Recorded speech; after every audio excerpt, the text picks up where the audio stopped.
नमस्कार, मी वर्षा नलवडे बुलेटिनमध्ये आपल्या सर्वांचं स्वागत करते। सुरुवातीची बातमी पुण्यातून आहे। पुणे विमानतळावरती 9 ठिकाणी केवळ इंडिगोचीच विमान ही उभी असल्यानं आता इतर विमानांना मोठा फटका बसतोय। पुणे विमानतळावरती केवळ 10 विमानं उभी राहण्याची सोय आहे। पुणे विमानतळावरती 10 पैकी 9 विमानतळांवरती केवळ इंडिगोचीच विमानं उभी असल्याची माहिती समोर येते आहे। तर पुणे विमानतळावरती विमानसेवा काही प्रमाणात खोळंबल्याचं चित्र समोर येते। इंडिगोची विमानं उशिरा असल्यानं प्रवाशांना सांगण्यात येत आहे। तर सकाळी 6 वाजताचं नागपूरला जाणारं विमानही उशिरा उड्डाण करतंय। तिकीट कॅन्सल करण्यासाठी प्रवाशांची मात्र मोठी गर्दी झाली आहे। या संदर्भात प्रदीप कापसे आमचे प्रतिनिधी आपल्याला सविस्तर अपडेट्स देत आहेत। प्रदीप, आपण पाहतोय 9 ठिकाणी खरतर विमान उभी करण्याची इथं जागा आहे। त्या ठिकाणी इंडिगोचीच विमानं आहेत आणि आता अनेक प्रवासी आपले तिकीट देखील कॅन्सल करत असल्याचं आपल्याला बघायला मिळतं। या सगळ्या घडामोडींच्या अनुषंगानं आताचे ताजे अपडेट्स काय मिळत आहेत?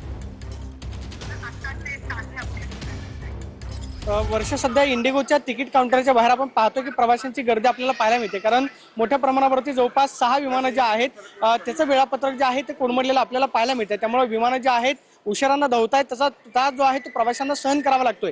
इंडिगोची 9 विमानं पार्किंगमध्येच उभी आहेत आणि त्याचा फटका म्हणून इतर विमानांना पार्किंगसाठी जागा मिळत नाही। मात्र आपण पाहतोय की तिकीट कॅन्सल करण्यासाठी हे सगळे प्रवासी जे आहेत ते तिकीट काउंटरच्या बाहेर जमलेले पाहायला मिळतात।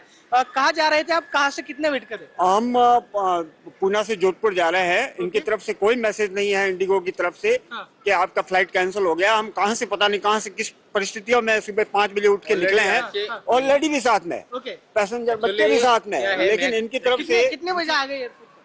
हम घंटा भर हो गया आए हुए। हाँ, सुबह जल्दी आ गए।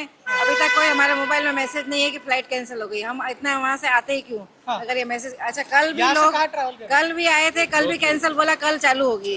और आज आए तो बोले फिर कैंसिल हो गई। नहीं तो हम कल ही हमारे बस से ट्रेन से जैसे भी चले जाते थे। मतलब घर में इमरजेंसी इसलिए आप इमरजेंसी है, इधर शादी में आए, घर पे जाके फिर शादी है हमारे घर में। ओके। आज से सारे कार्यक्रम शुरू है।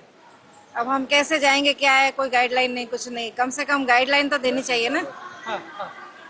क्या हुआ? हमको मैसेज भी नहीं है, कोई ईमेल वगैरह पूरा आना चाहिए। हमको कल भी वैसे फ्लाइट मिस हो गया, आज भी बोल रहे हैं हमको जोधपुर जाने का, जोधपुर से दिल्ली का। कहाँ जा रहे सर ऑलरेडी मैं कल भी आया था यहाँ पर, तो यही फ्लाइट थी 12:15 की। ये भी कल भी कैंसिल हो गया था। ऑलरेडी मेरे पास टिकट भी है, तो कल भी ये कैंसिल कर दिया। फिर आज का डेट का टिकट दिया, आज भी कैंसिल है। अभी तक नो मैसेज, नो कुछ, कोई प्रॉब्लम, सब प्रॉब्लम ही सर। कितने घंटे से वेट कर रहे हैं आप? हम ऑलरेडी 24 आवर्स हो गए। अंकल, आप कहाँ जा रहे हैं? जोधपुर जा जोधपुर ही जा रहे रहे हैं। हैं। बहुत अर्जेंट है, हॉस्पिटल में मरीज है। इतना विश्वास पे अभी हमारे को 2 बजे उधर पहुंचने को थे। हम 4 आदमी, हाँ।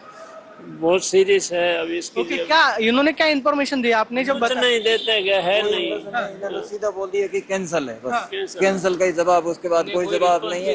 रिफंड वर्षा, आपण पाहतोय की ही परिस्थिती अतिशय गंभीर आहे। कुणाला लग्नाला इमर्जन्सी जायचंय तर कुणाच्या घरी घरचे नातेवाईक जे आहेत ते आजारी आहेत, मात्र इंडिगो कडून कोणत्याही पद्धतीचा मेसेज जो आहे तो प्रवाशांना दिला जात नाही। आपण पाहतोय की तिकीट काउंटरच्या बाहेर ही सगळी प्रवाशांची गर्दी जी आहे ती आपल्याला पाहायला मिळते। निश्चितच प्रदीप, त्यामुळे आता ही सेवा सुरळीत कधी होते बघणं अतिशय महत्त्वाचं असेल।